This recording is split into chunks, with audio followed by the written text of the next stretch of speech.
With the latest coming in, Benjamin Netanyahu has refuted allegations of using starvation as a war tactic against Palestinians in Gaza. In a recent interview with CNN, he labeled the allegations, which are part of an arrest warrant application under review by the International Criminal Court, as a quote-unquote pack of lies. Now, these assertions come shortly after news that ICC's prosecutor, Karim Khan, had requested arrest warrants for 3 Hamas leaders and 2 Israeli officials, including Netanyahu and Israel's defense minister, Yoav Gallant. Khan cited war crimes and crimes against humanity related to the events of October 7th and the ongoing conflict in Gaza. Netanyahu vehemently criticized Khan, describing him as a quote-unquote rogue prosecutor who has leveled false charges and drawn dangerous and incorrect parallels.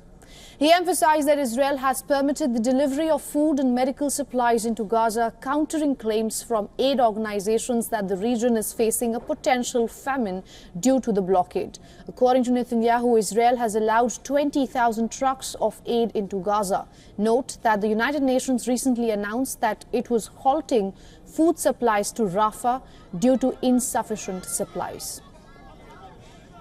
The Israeli Prime Minister is facing pressure from both international allies and from within the Israeli government. Just last week, Israel's defense minister had urged Netanyahu to publicly dismiss any notions of Israeli governance over Gaza and to clarify his plans for civilian administration post the conflict, stressing his opposition to Israeli control over the enclave.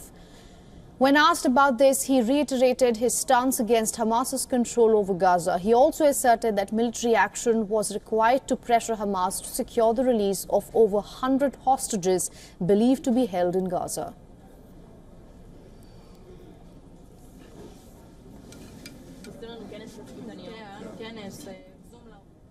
Now, to take this further, we are being joined by David Dunn, who is a professor of international politics at University of Birmingham. He joins us live from England. Mr. Dunn, thank you so much for taking out time and speaking to us here on WION. You must have heard this saying, truth is the first casualty in a war. Do you think the killing of innocent civilians is the only way Israel can actually end Hamas in Gaza?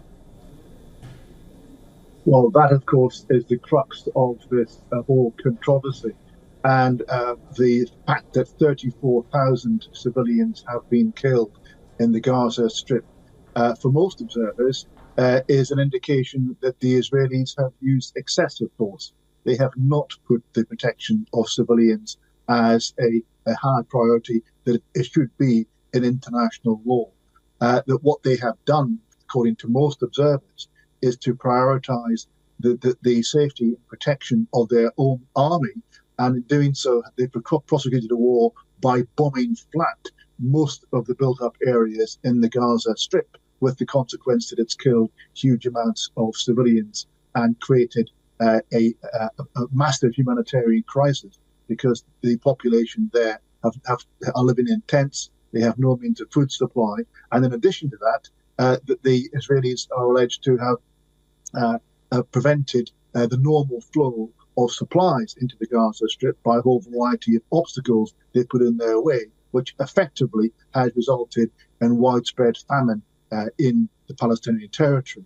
And it's those reasons that the international court and the international public opinion more broadly has turned against the way in which Israel has pursued this war. Right. Initially, there was a huge amount of sympathy, and now there's a huge amount of condemnation. Professor Dunn, there is no doubt that the conflict in Gaza is extremely complex. Therefore, the truth coming out of Gaza is even more complex. But in the face of that, how much power do you think the International Court of Justice actually has, and what the ICC is saying? Well, there's two aspects to that. I mean, we have had occasions where individuals have ended up in court and been prosecuted.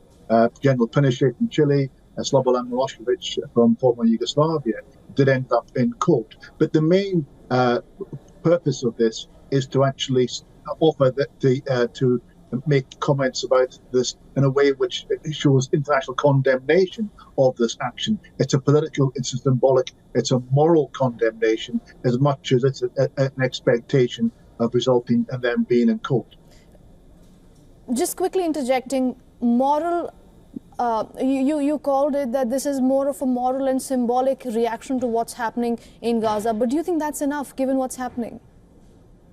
Well, it's limited by the fact that it's unlikely that Netanyahu will leave Israel and travel to countries where he is likely to be arrested. It's the same with Putin, and who has under the same accusations of criminality of breaching international law.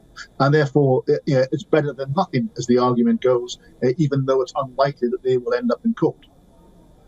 Professor Dunn, very quickly, I know this is a tough question, but there have been calls for a post-war plan for Gaza. Just last week, in fact, the defense chief in Israel called on Netanyahu to publicly rule out Israeli governance over the Strip. In your assessment, how will a post-war Gaza look like? Well, I think what this will mean is an international stewardship, guardianship of the area. And Saudi Arabia and its Gulf allies are already working on plans for the international governance and rebuilding of Gaza as part of a wider Middle East settlement, and indeed recognition of Israel and Saudi Arabia of each other, and a mutual defense treaty with the United States. So there are huge international efforts at pace looking for an international settlement of Israel's position within the Middle East, and as part of that, a recognition of a Palestinian state and rebuilding Gaza under a new form of governance. Absolutely, Professor Dunn, that is the hope. Thank you so much for speaking with us here on WION and getting us all those insights. Always a pleasure. For all the latest news, download the WION app and subscribe to our YouTube channel.